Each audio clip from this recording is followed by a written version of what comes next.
Assalamualaikum warahmatullahi wabarakatuh.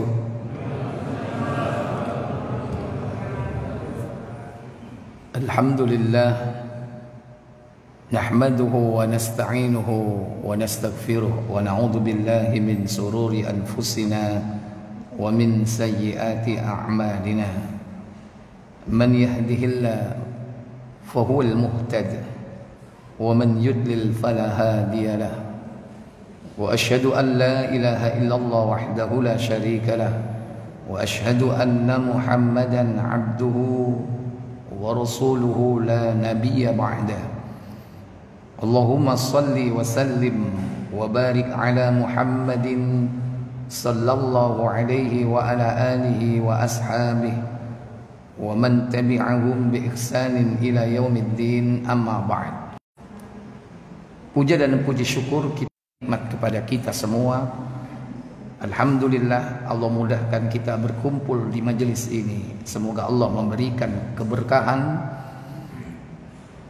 duduknya kita sambil menunggu solat berikutnya. Sebagai para murabit, orang-orang yang ribat, berjaga di garis perbatasan di jalan Allah, menjaga waktu-waktu solat.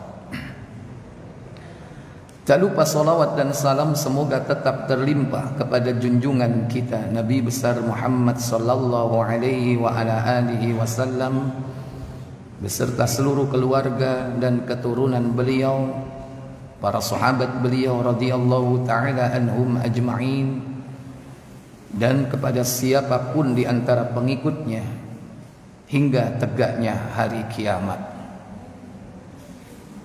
Ikhwatal iman, a'izzakumullah. Pada pertemuan sebelumnya kita sudah membahas yaitu tentang fitnah kematian. Setelah fitnah kehidupan ada yaitu fitnah kematian.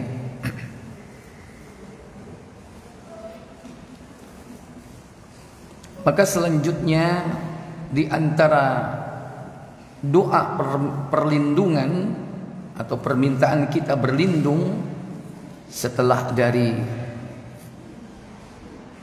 yakni fitnah kehidupan, fitnah kematian, kemudian dari azab kubur, maka berikutnya yaitu berlindung dari fitnah Dajjal.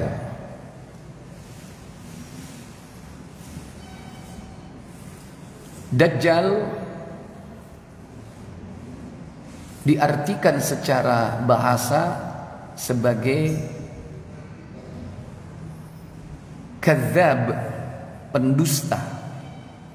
Kadzab, kadzabun, atau al-kadzab, si pendusta. Karena memang itulah hakikat daripada Dajjal. Apa yang dilakukan, ucapan dan perbuatannya adalah kedustaan. Dajjal ini kalau menurut bahasa jumlahnya bisa banyak, bisa ribuan, bisa jutaan. Makanya ada yang kecil, ada yang besar. Kalau yang kecil ini jumlahnya mungkin barangkali mulai dari dulu, sekarang sampai akhir zaman nanti akan tetap ada. Nah, Dajjal yang besar ini jumlah mereka itu hampir atau maksimal 30. Sebagaimana sabda Nabi SAW dalam Sahih Muslim di nomor 2474. Disebutkan dalam hadis tersebut bahwa Dajjal yang besar itu sampai kepada jumlah 30. Apa kata Nabi SAW? Dari Abu Hurairah radhiyallahu anhu, dari Nabi SAW bersabda. Apa sabda beliau SAW? Belum terjadi kiamat sebelum dibangkitkan para dajjal. La taqumus sa'ah, tidak akan terjadi hari kiamat hatta yub'atsa dajjalun, sebelum dibangkitkan para dajjal. Berarti banyak di sini dajjalun. Siapa mereka? Pembohong besar yang jumlahnya hampir 30 orang. Iya, kadzabun, pembohong-pembohong besar. Qaribun min thalathin, jumlah mereka hampir 30. Qarib itu dekat, hampir. Berarti maksimal ya 30, tidak akan lebih dari itu. Taruhlah sebut jumlahnya 30. Ini yang gede, yang besar. Adapun yang kecil-kecil itu banyak sekali. Kalau yang besar itu cirinya, apa kata Nabi? Semuanya mengatakan bahwa mereka adalah Rasulullah. Nah, itu cirinya yang besar. Kulluhum yaz'umu annahu Rasulullah. Masing-masing di antara mereka, para dajjal ini, mengklaim dirinya, mengaku sebagai utusan Allah. Itu yang gede. Kalau pendusta-pendusta yang tidak mengaku sebagai utusan Allah, nah itu banyak. Pembohong, tapi dia nggak berani mengaku sebagai nabi dan rasul. Siapa? Dukun, paranormal, ahli nujum, tukang santet, tukang tenun, bohong semua itu. Tukang sihir. Oleh karena itu Ibnu Katsir menukil pendapat dari seorang ulama bahwa sihir itu ada 8 aliran kalau nggak salah, ada 8 macam. Salah satunya adalah tukang sulap. Makanya jangan bangga kalau anaknya bisa sulapan. Malah kadang mengundang tukang sulap di rumah untuk menghibur keluarga. Kalau nggak badut, tukang sulap. Anaknya akhirnya belajar sulap karena tertarik. Orang tuanya juga senang. Wah, termotivasi dia. Akhirnya belajarnya sampai ke luar negeri. Lama-kelamaan bukan kecepatan tangan, tapi juga pakai magic. Dan berkolaborasi dengan syaitan dari kalangan jin. Jadi kalau yang ini jumlahnya banyak sekali, nggak terhitung, ribuan, jutaan, dari zaman ke zaman. Mulai dari zaman dulu, tukang sihir Fir'aun itu jumlahnya ribuan. Yang menipu mata manusia, tali dan tongkat seakan menjadi apa? Ular yang bergerak dengan cepat. Nabi Musa saja terkecoh dengan itu. Tapi Nabi Musa karena dia dekat punya Allah, Allah lah yang akan memberikan solusi. Dilemparkanlah tongkatnya menjadi ular yang real, yang benar-benar ular, kemudian memakan seluruh tongkat dan tali tukang-tukang sihir itu. Jadi kalau dukun, ahli nujum, paranormal ini banyak, dan itu pendusta. Kalau boleh saya katakan itu dajjal sohir, dajjal kecil. Nah, yang dajjal kabir ini jumlahnya 30. Dia mengaku sebagai nabi. Berarti nabi palsu. Yang dimaksud dengan dajjal di sini adalah munculnya nabi-nabi palsu. Mulai siapa pertama yang muncul nabi palsu?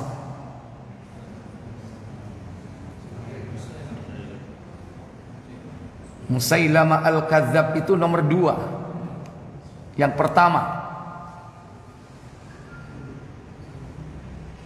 Ayo sing iso jawab oleh teh. Oleh kopi. Siapa? Kalau Musailamah al-Kadzdzab itu muncul di negeri Yamamah. Nah, ini yang pertama muncul di negeri Yaman. Nabi waktu itu masih hidup. Masih hidup Nabi. Di akhir menjelang beliau wafat. Siapa namanya? Halo. Ya wis, tak kei waktu browsing. Kan saya kalau cepet buka Google ya, ngaji nang Google kali. Hah?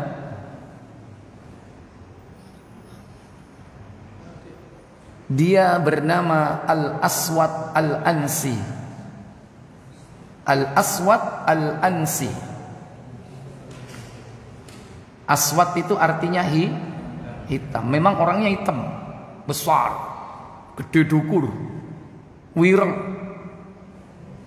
Tapi dia punya perewangan jin yang bisa mengeluarkan kata-kata yang indah, tapi dusta. Di Yaman dia bikin onar, memaksa orang untuk murtad mengikutinya. Dia punya pasukan sekitar 700 sampai 800. Tapi kejam dia. Berita ini sampai kepada Rasul. Akhirnya Rasul mengutus sahabat beliau ke negeri Yaman. Siapa nama sahabat yang diutus? Mu'ad bin Jabal. Wah, Pak Rifai dapat door prize mestinya nih. Tapi kok gulung oleh teh? Endi ku? Diutuslah sahabat Mu'ad bin Jabal. Dan beberapa orang muslim di sana sudah siap membantu. Ketika didakwai untuk kembali kepada Islam, tidak mau, menolak. Maka keputusan berarti dia bersikukuh bahwa dirinya seorang nabi. Mau tidak mau harus diapakan? Bunuh. Itu hukuman bagi orang-orang yang mengaku sebagai nabi. Padahal kenabian sudah tertutup. Wahyu sudah terputus, sudah tidak ada lagi nabi sesudah Nabi kita Muhammad sallallahu alaihi wasallam. Karena nabi kita adalah penutup para nabi. Dalam surah Al-Ahzab 40, maka Muhammadun aba'a ahadim mir rijalikum walakin Rasulullah wa khataman nabiyyin. Muhammad itu sekali-kali bukanlah bapak salah seorang laki-laki di antara kalian, akan tetapi dia adalah Rasulullah wa khataman nabiyyin, dan penutup para nabi.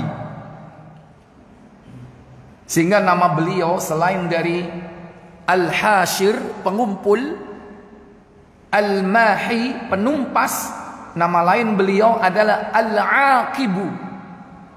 Beliau punya beberapa nama: Muhammad, Ahmad, Al-Mahi, Al-Hashir, Al-Aqib. Apa? Kata beliau, la nabiyya ba'di, tidak ada nabi sesudahku.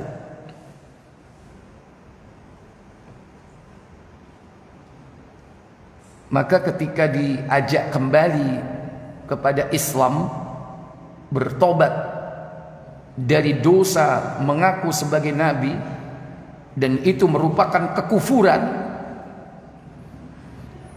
Orang yang mengaku sebagai nabi itu kufur, dan ancamannya adalah neraka jahanam, sebagaimana Allah katakan dalam surah Al-Ankabut 29, ayat 68. Kata Allah, "Wa man azlamu mimman iftara 'ala Allahi kadziban aw kadzdzaba bil haqqi lamma ja'ahu alaysa fi jahannama mathwal lil kafirin." Apa kata Allah?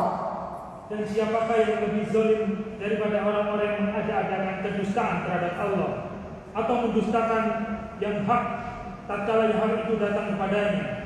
Bukankah dalam neraka jahanam itu ada tempat bagi orang-orang yang kafir? Wa man adzlamu, siapa lagi orang yang lebih zalim, mimman iftara 'ala Allahi kadziban, daripada orang-orang yang membuat kedustaan atas nama Allah.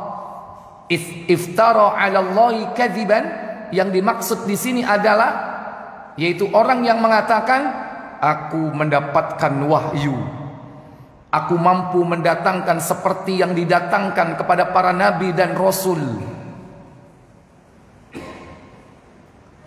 Au kadzdzaba bil haqqi, atau dia dustakan kebenaran tatkala kebenaran datang kepadanya. Termasuk para pengikut nabi-nabi palsu ini juga kufur.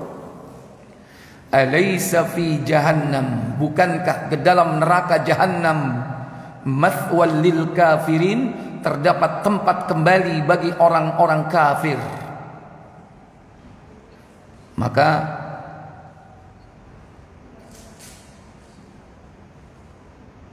Mu'adz bin Jabal dibantu oleh 3 orang yang melakukan eksekusi kepada Al-Aswad, Qais bin Abdiyagus, Zazawai, dan Fairus.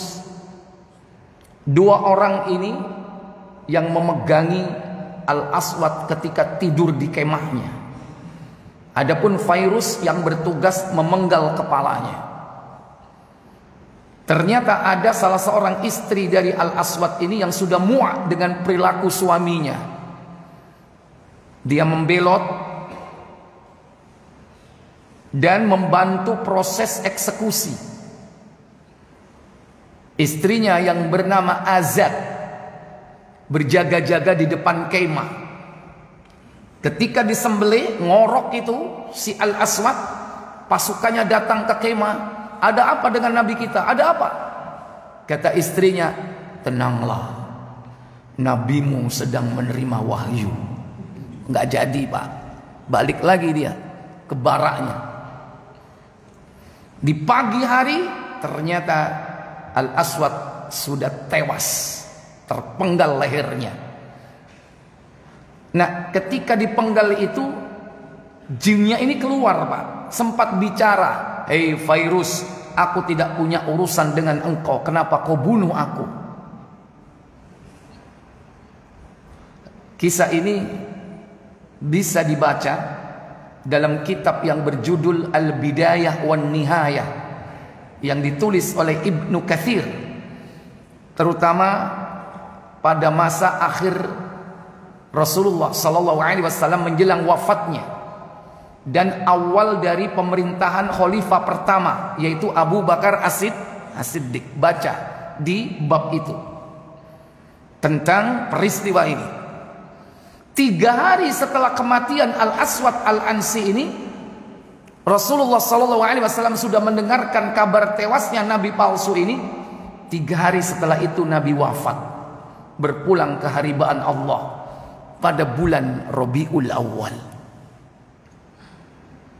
Ini nabi palsu pertama. Nah, baru muncul selanjutnya siapa tadi? Musailamah Al-Kadzdzab di negeri Yamamah. Nah, kalau dia ini memang orangnya ganteng, Pak. Udah kaya, ganteng, pengikutnya banyak. Semakin banyak pengikutnya setelah menikah dengan nabi palsu perempuan. Namanya Sajjah At-Tamimah, dari suku Bani Tamim. Jadi sudah ada muncul nabi palsu perempuan. Sudah berapa berarti, Pak? 3. Suami istri ngaku jadi nabi. Kabar ini sampai kepada khalifah pertama Abu Bakar As-Siddiq. Maka dikirimlah ke negeri Yamama Saifullah, si pedang Allah. Siapa? Khalid bin Walid. Dikirim ke negeri Yamama, menyadarkan Musailamah supaya kembali kepada Islam. Karena dulu sempat dia masuk Islam, bahkan riwayat menyebutkan bertemu dengan Nabi. Nah, ternyata Musailamah menolak untuk diajak kembali kepada Islam.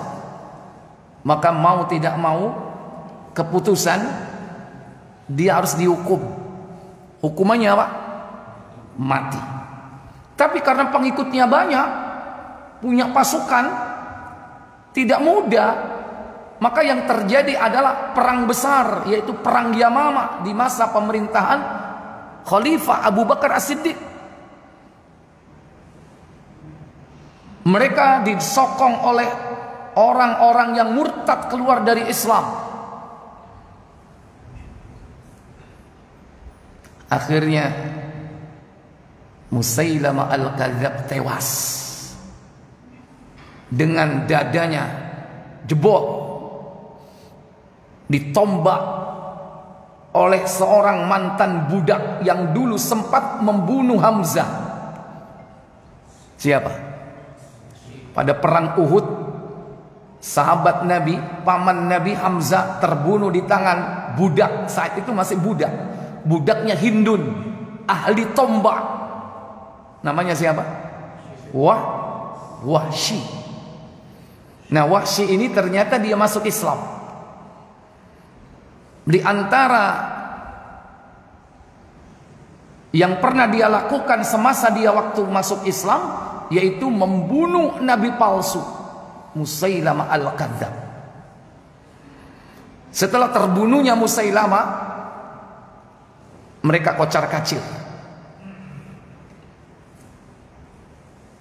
Peperangan dimenangkan oleh kaum muslimin. Mereka diberantas. Ada yang terbunuh, ada yang melarikan diri. Tapi tetap mereka yang berada dalam kekufuran, pada masa berikutnya mereka inilah yang menjadi biang kerok, penyebab fitnah yang terjadi di masa khalifah sesudahnya, yakni di masa Umar ibn al-Khattab dan juga di masa Utsman ibn al-Affan. Ikhwatal iman a'izzakumullah. Sudah berapa ini yang muncul nabi palsu? Udah 3. Yang keempat yaitu muncul bernama Tulaiha, yaitu pada masa dinasti Abbasiyah. Karena setelah kekhalifahan, kepemimpinan Islam itu berubah menjadi monarki, yaitu kerajaan. Dinasti pertama yaitu dinasti Bani Umayyah atau dinasti Umayyah, yakni ketika pemimpin dikuasai atau dipimpin atau dipegang oleh Muawiyah bin Abi Sufyan, di mana kekhalifahan setelah Ali bin Abi Thalib syahid, jatuh kekhalifahan itu yakni ke tangan cucu Rasulullah sallallahu alaihi wasallam, yaitu Hasan bin Ali bin Abi Thalib. Cuman tidak lama, 6 bulan. Dan dengan sukarela dan ikhlas diserahkan kepada Muawiyah bin Abi Sufyan. Makanya dikabarkan oleh Nabi SAW, cucuku ini Hasan, dia adalah pemimpin pemuda ahli surga. Dia telah nanti dia akan mendamaikan kekuatan besar di kalangan kaum muslimin yang berseteru, yaitu pendukung Ali dan pendukung Muawiyah. Setelah tampuk kepemimpinan diserahkan kepada Muawiyah, akhirnya sistem pemerintahan menjadi kerajaan. Setelah Bani Umayyah ada Bani Abbasiyah. Bani Umayyah yaitu berada di Syam. Ketika Bani Abbasiyah, pemerintahan berpindah ke negeri Irak.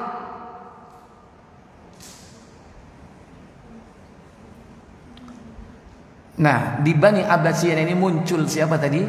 Nabi palsu berikutnya, yaitu Tulaiha. Terus sampai yang paling akhir di zaman kita ini,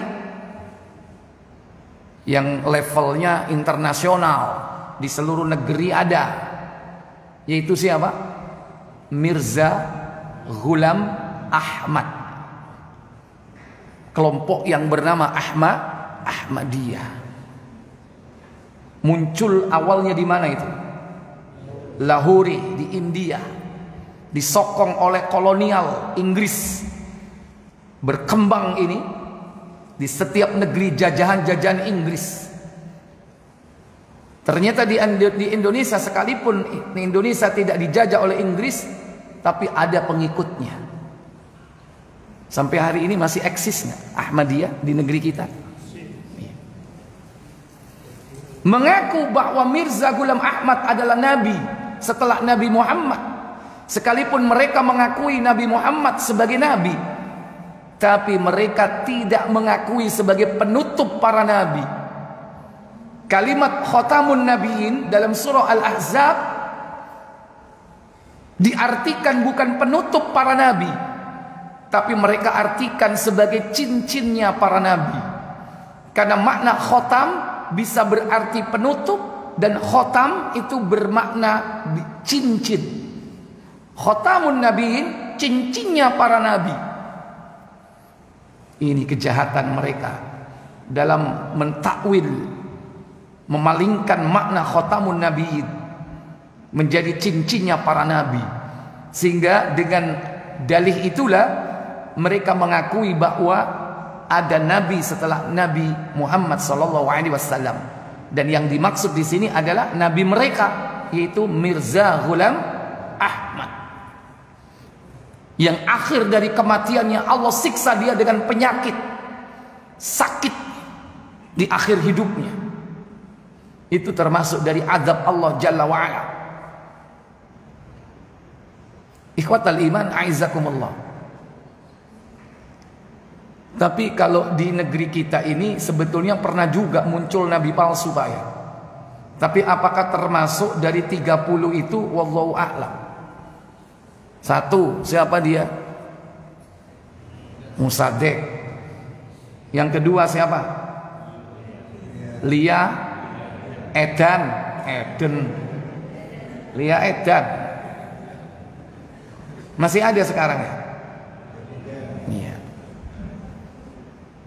Kalau hukum Islam diterapkan, orang seperti ini harus dihukum apa mestinya? Mati. Musaddiq ini mengklaim bahwa dia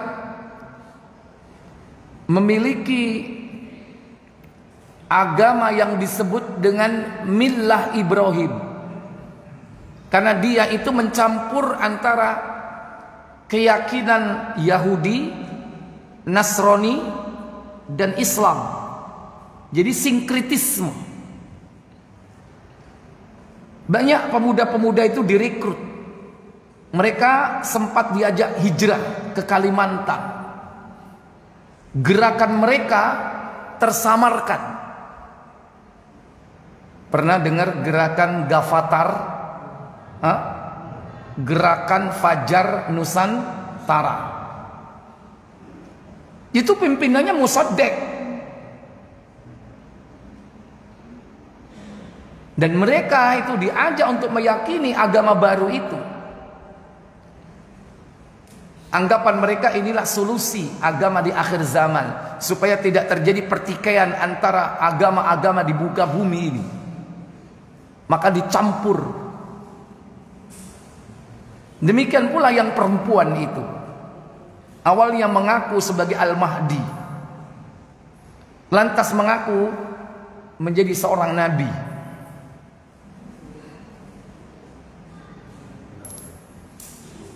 Inilah Dajjal, para pendusta. Entah dia nomor keberapa, wallahu a'lam. Cuman belum ada penelitian secara intensif dan komprehensif menyeluruh dari literatur-literatur dan juga berita-berita yang terjadi dari zaman ke zaman tentang munculnya nabi-nabi atau orang yang mengaku sebagai nabi. Wallahu a'lam. Kalaupun sudah ada, mungkin kita tidak tahu. Yang pasti bahwa Dajjal yang kita minta kepada Allah perlindungan itu, yang disebut Al-Masihud Dajjal, yaitu Dajjal yang terakhir. Yang keberapa berarti Bapak Ibu? Yang ke-30. Karena fitnah dialah yang paling besar membuat keonaran di muka bumi.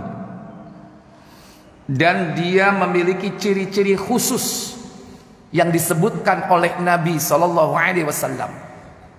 Pertama, matanya picek,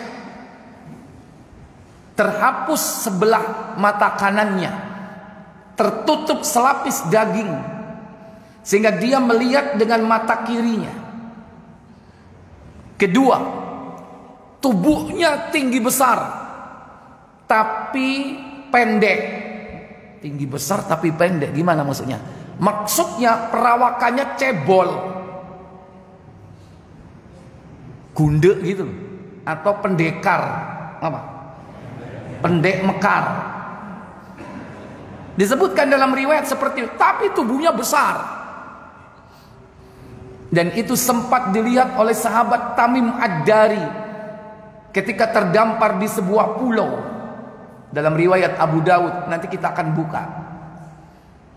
Rambutnya keriting dan kasar. Di antara kedua matanya atau di dahinya terdapat tulisan kaf, fa, ra. Apa artinya? Kafir.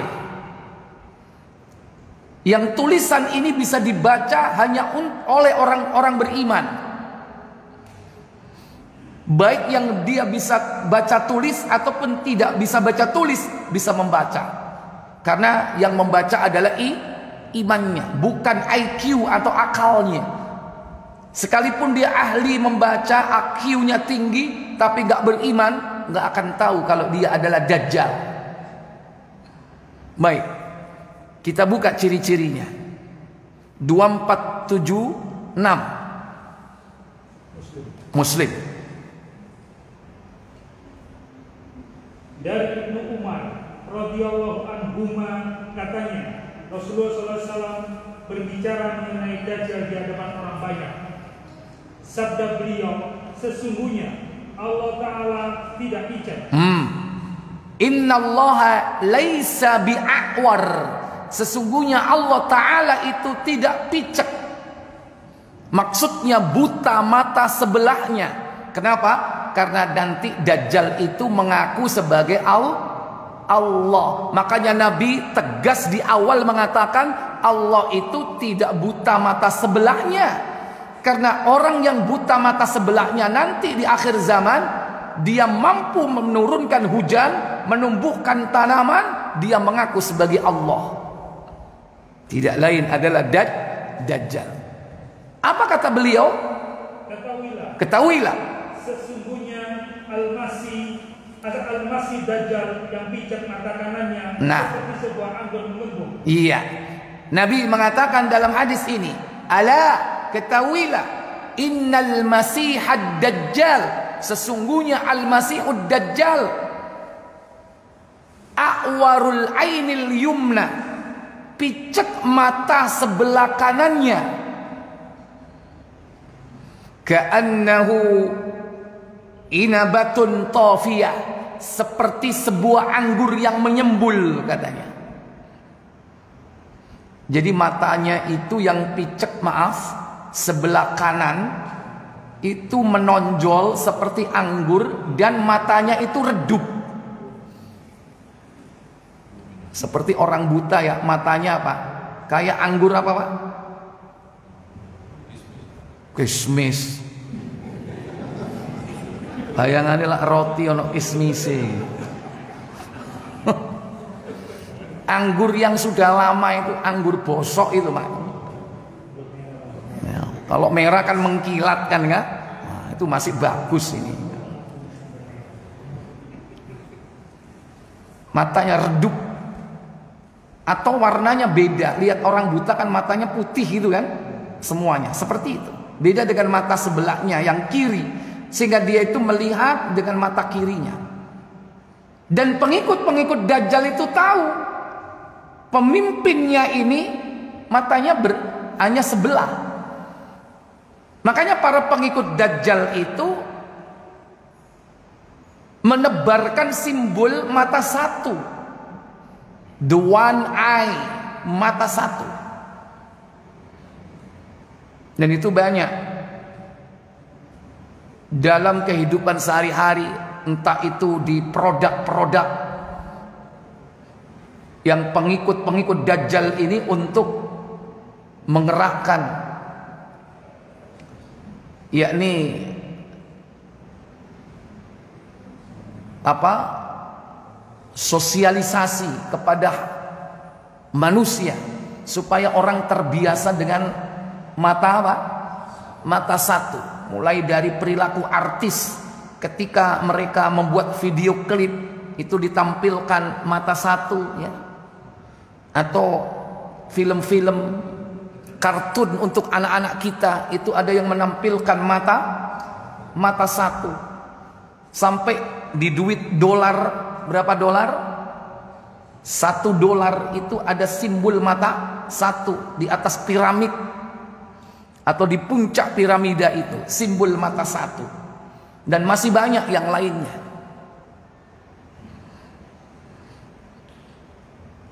Maka berhati-hati. Sebelum kedatangan Dajjal ini, sistem ini sudah matang untuk menunggu kedatangan fisiknya Dajjal. Makanya sistem ini dibuat sedemikian rupa yang berisi kedustaan. Bukan hanya nanti Dajjalnya yang secara fisik oknumnya datang, pendusta ulung, tapi juga sistem nanti yang membantunya adalah kedustaan semuanya, kebohongan. Baik. Kemudian kalau Dajjal itu datang, apa yang harus kita lakukan? Yang pertama, kalau kita mendengar Dajjal itu datang, kita harus pergi menjauh dari Dajjal. Buka Abu Daud, kalau nggak salah 43:19, kalau nggak 20.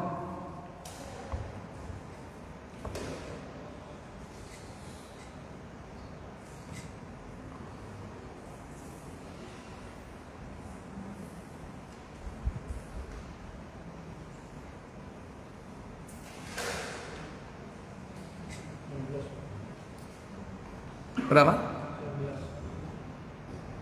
Iya, silakan. Dari Imran bin Husain, ia berkata, Rasulullah SAW bersabda, barang siapa mendengar atau mengetahui kedatangan Dajjal, hendaklah ia segera menjauhinya. Iya, man sami'a bid-dajjali falyan'a anhu, kata Nabi SAW. Barang siapa yang mendengarkan Dajjal itu keluar atau muncul, maka hendaklah dia menjauh. Silakan, mau pergi masuk ke bumi buat bunker, atau pergi ke puncak gunung, atau pergi ke lembah. Kalau bisa menyelam ke dasar laut, menyelamlah. Tapi mbu gaya opo? Gaya kapal selam. Silakan. Jangan sekali-kali datang kepada Dajjal. Kenapa? Nabi bersabda, fa wallahi, demi Allah, Lanjut. Karena demi Allah, sesungguhnya seorang lelaki akan mendatangi Dajjal dan menyangkanya sebagai seorang mukmin. Iya, innar rajula, sesungguhnya seseorang nanti la ya'tihi, mendatangi Dajjal, wa huwa yahsibu annahu mu'min, dan orang laki-laki itu mengira bahwa Dajjal itu seorang mukmin. Kenapa? Kenapa dia menganggap sebagai seorang mukmin? Lanjut.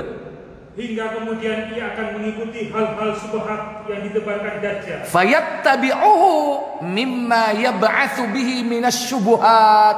Karena Dajjal itu datang membawa syubhat, kesamaran-kesamaran. Orang menganggap dia seperti orang alim, seorang mukmin.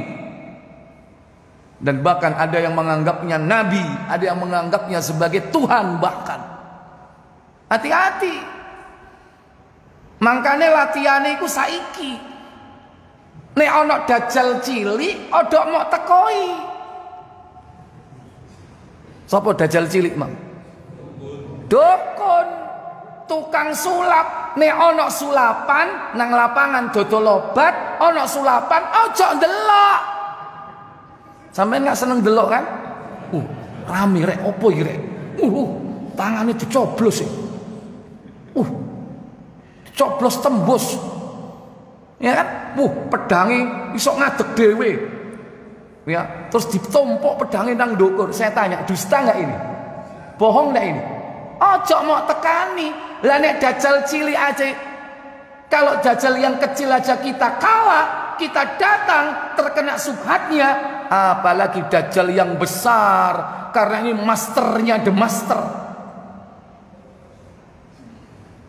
Ono acara The Master. Ini masternya ini. Ya, Dajjal itu bisa nurunkan hujan, bisa numbuhkan tanaman. Kalau membuat yang gembrot jadi langsing, kecil bagi Dajjal. Makanya Dajjal itu nanti banyak didatangi oleh ibu-ibu yang gembrot-gembrot. Kepengen apa? Langsing. Loh, ana sing guyu.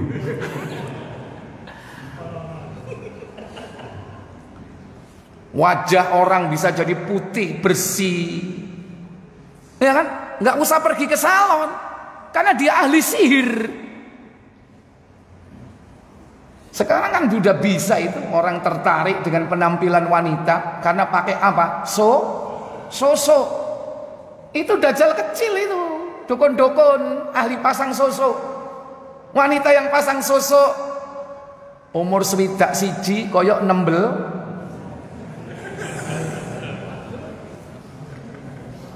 Banyak yang tertarik. Sing kendor dadi kenceng, sing kasar dadi alus, sing cilik ketok karena subhat. Makanya kalau ada Dajjal jangan sok kepingin tahu, kepingin neru aku rek. Ya apa dapure Dajjal iki? Saya kepingin neru aku. Aku orang beriman. Saya pasti kuat imannya. Jangan. Larilah bersembunyi. Dengan cara apapun. Kalau perlu nanti keluarganya Pak, di rumah itu dikunci semua rumahnya. Kalau perlu lagi Pak, cancangan bojomu cek gak metu. Cancang kabeh anake diiket. Karena daya tariknya itu luar biasa Pak, Dajjal itu.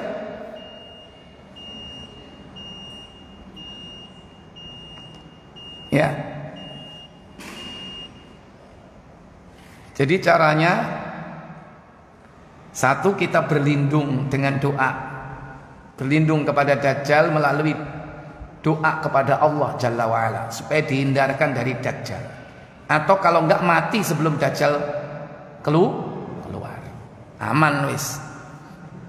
Siap enggak mati disi sadurunge Dajjal? Yang kedua, kalau kita hidup di masa Dajjal muncul, lari dan bersembunyilah. Yang ketiga, kalau Dajjal itu datang, mak bedunduk, apa mak bedunduk? Ujuk-ujuk, moro-moro di depan kita, jeleng lu Dajjal. Apa yang dilakukan? Baik, buka Muslim 2478. Sebelum dibaca azan dulu, silakan.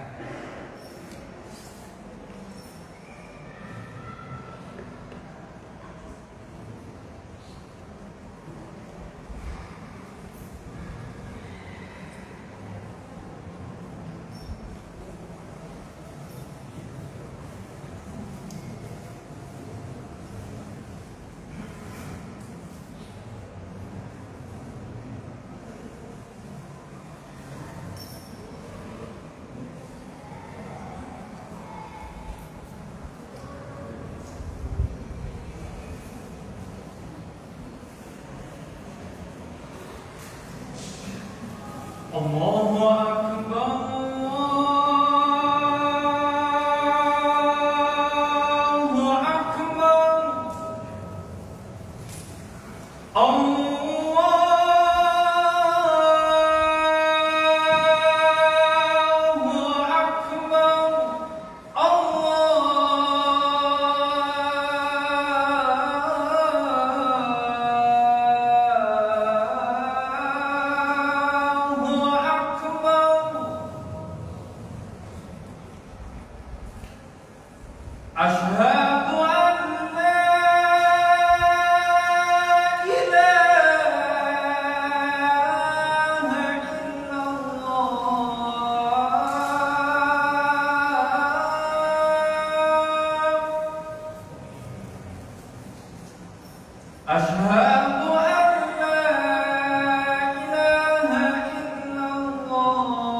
Baik Bapak Ibu, saudara-saudari yang dirahmati Allah Jalla wa'ala, bagaimana ketika seandainya Dajjal itu datang menjumpai kita dengan tiba-tiba, maka Nabi memberikan pesan kepada kita. Karena Dajjal pasti akan berusaha memurtadkan kita, mengajak kita kafir, beriman kepada Dajjal dan kafir atau kufur kepada Allah Jalla wa'ala. Maka Dajjal akan membuat manusia itu terpedaya dengan kehebatannya. Dia membuat surga-surgaan dan neraka-nerakaan, yakni air yang mengalir jernih ibarat surga. Dan dia juga mendatangkan yakni lautan api yang bergejolak. Itu yang didatangkan oleh Dajjal. Maka apa pesan Nabi Sallallahu Alaihi Wasallam? Baik, silakan baca. Dari Hudzaifah radhiyallahu anhu katanya, Rasulullah Sallallahu Alaihi Wasallam bersabda. Apa sabda beliau? Aku lebih tahu tentang Dajjal daripada Dajjal itu sendiri. Dia mempunyai dua sungai yang mengalir. Yang satu kelihatan oleh mata mengalirkan air putih bersih, sedangkan yang satu lagi kelihatan bagaikan api bergejolak. Iya, kira-kira yang mengalir satu air jernih, yang lainnya api yang bergejolak. Kira-kira orang akan mendatangi yang mana kira-kira? Air yang jernih apa yang kelihatan seperti api? Air yang jernih. Makanya kita perlu menuntut ilmu supaya kita tahu pesan dari Nabi. Ketika hal itu terjadi, apa pesan beliau? Siapa yang menemukannya, hendaklah didatanginya sungai yang kelihatan seperti api menyala. Maka datangilah sungai atau lautan api yang menyala tersebut. Takut nggak? Takut nggak? Takut. Tapi itulah perintah dari Nabi. Datangi lautan api yang dibawa oleh Dajjal itu. Itu perintah Nabi. Yang pertama, datangi yang berupa api. Yang kedua, lalu picingkan mata. Lalu picingkan mata. Gimana picingkan mata itu, Pak? Ini pula ketok. Apa? Dipicingkan itu gimana, Pak? Riep. Riep-riep ya, dipicingkan matanya. Ini tips yang kedua, picingkan mata. Yang ketiga, tundukkan kepala. Kepalanya ditundukkan ke bawah, ke arah api itu. Dan yang keempat, dan minumlah airnya. Dan minumlah airnya yang seperti api itu. Tapi orang takut kan melihat pada awalnya kan. Tapi perintah Nabi seperti itu, Pak. Kenapa demikian? Karena maka sesungguhnya itulah air sejuk. Itulah air sejuk yang sebenarnya. Berarti tipuan enggak? Oh, pancen ahli ngapusi, ahli pembohong. Itulah air yang sebenarnya. Berarti yang kelihatan seperti air mengalir jernih itu sebetulnya api siapa? Api Allah. Lanjut. Dajjal matanya tertutup oleh selapis daging tebal. Antara kedua matanya terdapat tulisan kafir yang dapat dibaca oleh setiap orang mukmin, baik yang tahu tulis baca ataupun tidak. Iya. Nah, Nabi SAW di samping itu menganjurkan kepada kita untuk menghafal 10 ayat dari surah Al-Kahfi. Siapa yang menghafal 10 surah Al-Kahfi dibaca ketika Dajjal datang di depannya, maka dia akan dijaga oleh Allah Jalla wa'ala. Baca Abu Dawud 4320, 4320. Dari Ubadah bin Samit radhiyallahu anhu bahwa Rasulullah SAW bersabda, ya. Sesungguhnya aku telah mengutarakan kepada kalian perihal Dajjal hingga aku masih khawatir kalian tidak menyadarinya. Sesungguhnya Dajjal yang akan datang pada hari kiamat adalah lelaki pendek. berkaki bengkok, kakinya bengkok, berambut kasar, berambut kasar dan keriting, pendek tapi gede Pak, ya kayak raksasa begitu ya. Lanjut. Bermata satu, jareng dan tidak menonjol. Jareng, apa maksudnya jareng?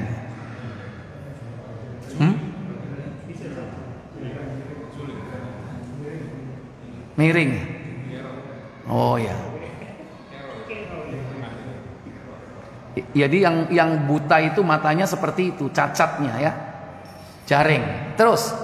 Jika kalian masih merasa bingung, maka ingatlah bahwa Rob kalian tidaklah bermata satu. Selesai. Oh, berarti sesuratnya 4321 2021. Silakan.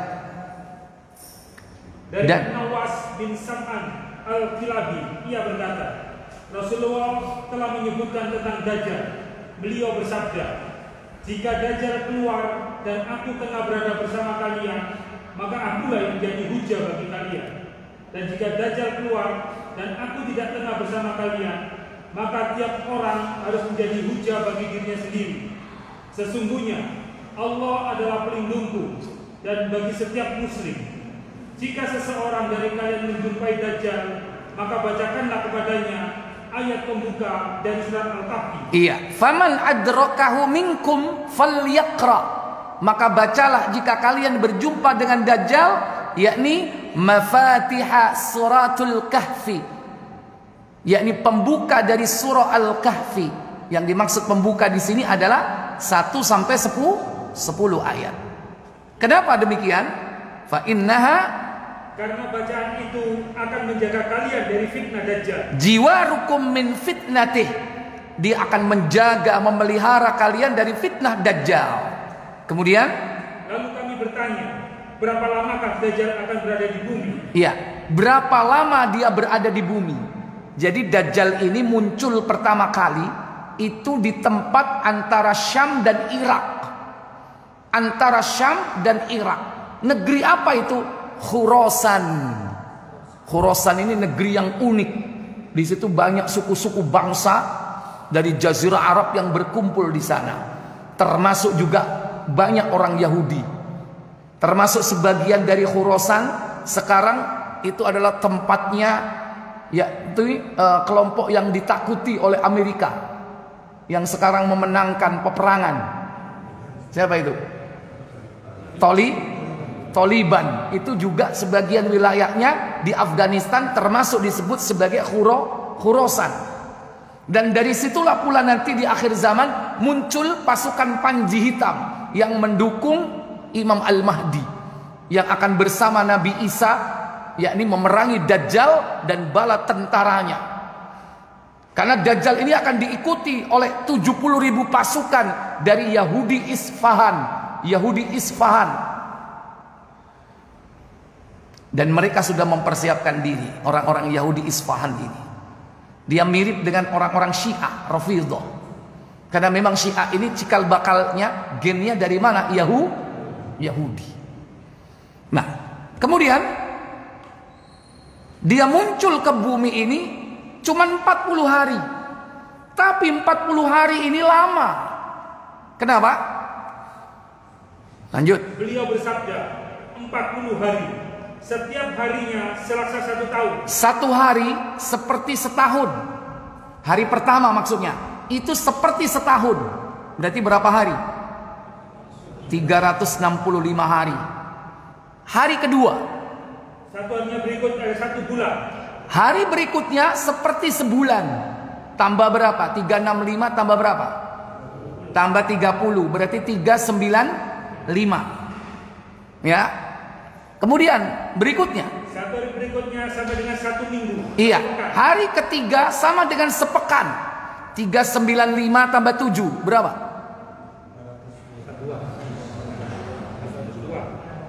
402. 402. Baik, 402. Terus. Dan semua hari-hari itu panjangnya seperti hari biasa, seperti kalian. Yaitu sisanya seperti hari-hari kita biasa. Berarti berapa sisanya? Berapa hari? Kan diambil 3, 40 diambil 3 tinggal berapa? 37. 402 ditambah dengan 37 berapa? 439 hari. Cukup nggak itu untuk membuat onar di muka bumi? Cukup nggak untuk membuat onar di muka bumi? Karena Dajjal ini dia memiliki kecepatan terbang seperti angin. Disebutkan dalam hadis Muslim 2478. Dia kecepatan terbangnya seperti angin, yang hujan yang ditiup angin. Berarti ya seperti angin. Berapa kecepatan angin, Pak? Tornado, lesus. Typhoon. Berapa? Seperti itulah kecepatannya. Bagaimana akhir kisah Dajjal nanti? Lanjut. Lalu kami bertanya kembali, wahai Rasulullah, di hari yang satu harinya selaksa setahun, apakah ibadah sholat kami sehari semalam akan mencukupi? Beliau menjawab, tidak, melainkan hendaknya kalian memperkirakannya setiap waktu sholat. Iya, sehari seperti setahun. Cek suwe nih rek, sing tahajud gak isu-isu ini, sing dhuhur kok gak asar-asar, cek suwe nih, ya apa caranya? Kata Nabi, ya kira-kirakanlah waktunya. Itu Allah memperpanjang lama waktunya. Berarti banyak yang dilakukan oleh Dajjal dalam waktu sehari itu. Seakan-akan setahun itu berarti Dajjal banyak melakukan perbuatan-perbuatan di muka bumi ini, membuat keonaran, memurtadkan manusia. Kemudian Nabi Isa alaihissalam akan turun melalui mercusuar putih. Iya, maka turun di sebelah timur Damaskus ada sebuah masjid, namanya Masjid Jami' Umawi. Di sana ada menara yang berwarna putih. Disitulah Nabi Isa turun dari langit dan nanti membawa misi, yakni membunuh Dajjal. Bukan hanya membunuh Dajjal, yuqassirus sholib, menghancurkan solib, wa yaqtulul khinzir, membunuh babi-babi, wa yadha'ul jizyah, dan menghapus pajak bagi kaum muslimin dan memberlakukan jizyah bagi orang-orang kafir. Saat itulah tegak keadilan. Dan Dajjal hanya bisa terbunuh di tangan Nabi Isa. Selain Nabi Isa tidak ada yang bisa membunuh Dajjal. Lanjut. Di mana dia terbunuh? Ia akan bertemu dengan Dajjal di Lud. Iya. Sebuah desa di dekat Baitul Maqdis. Sebuah tempat di dekat Baitul Maqdis yang bernama Lud, yang sekarang terkenal dengan nama Tel Aviv. Itulah kota Lud, ya. Dan disitulah apa yang dilakukan Nabi Isa. Kemudian ia, yaitu Nabi Isa alaihissalam, akan membunuhnya. Iya. Fayudrikuhu inda babil Lud fayaqtuluhu. Ketika bertemu di pintu gerbang itu, akhirnya Nabi Isa membunuh Dajjal. Tapi pada awal pertama kali bertemu, Dajjal itu melihat Nabi Isa setelah turun dari langit, melaksanakan sholat subuh di masjid yang ada di timur Damaskus tadi itu, yang diimami oleh Imam Al-Mahdi. Begitu setelah sholat, bertemulah dengan Dajjal. Ketika Dajjal melihat Nabiullah Isa, Dajjal itu seperti mencair bagaikan garam yang berada di air. Langsung dia lari menuju kota Lud. Dan disitulah akhir dari kisah Dajjal. Dia terbunuh dan seluruh orang Yahudi semuanya mati. Kenapa? Nanti perang akhir zaman ini, batu, pohon, mereka semua berbicara kepada kaum muslimin dan mengatakan, ya muslim, ya Abdullah, wara'al Yahud, di belakangku ada Yahudi yang sedang bersembunyi. Ta'al, kemarilah, faktulhu, bunuhlah dia. Kecuali satu pohon yang gak bisa bicara, padahal semua pohon bisa bicara, menunjukkan persembunyian orang Yahudi. Hanya pohon Ghorqotlah, karena dia berasal dari pohon Yahudi. Nah, pohon Ghorqot ini sedang banyak ditanam di Israel, sebagian dari tempat Palestina yang sudah direbut dari kaum muslimin, itu ditanami pohon gharqad. Seperti apa pohon gharqad? Itu nanti silakan browsing. Tulis saja ya, pohon gharqad, nanti akan ditunjukkan seperti apa pohon gharqad itu. Wallahu a'lam. Itulah fitnah yang akan dihadapi oleh kaum muslimin di akhir zaman. Kalau seandainya tidak kita, mungkin adalah anak cucu kita. Maka sampaikan kepada anak cucu kita, konku bakal ketemu Dajjal, motone picek. Mangkane saiki kon apal no surah Al-Kahfi. Yang aku wis apal. Tibae putune wis apal. Yang durung apal-apal. Ya kan? Ayat 1 ae gak mari-mari. Alhamdulillah sekarang TK-TK itu yang SD itu sudah paham. Anak-anak kita disuruh menghafalkan 10 ayat pertama dari surah Al-Kahfi, dan itu dibaca setiap hari, minimal setiap Jumat, ya. Wallahu a'lam. Saya pikir cukup. Sementara nggak ada pertanyaan, insya Allah nanti dikumpulkan di waktu yang akan datang. Wa akhiru da'wana walhamdulillahi rabbil alamin. Subhanakallahumma wa bihamdik, asyhadu an la ilaha illa anta, astaghfiruka wa atubu ilaik. Wassalamu alaikum warahmatullahi wabarakatuh.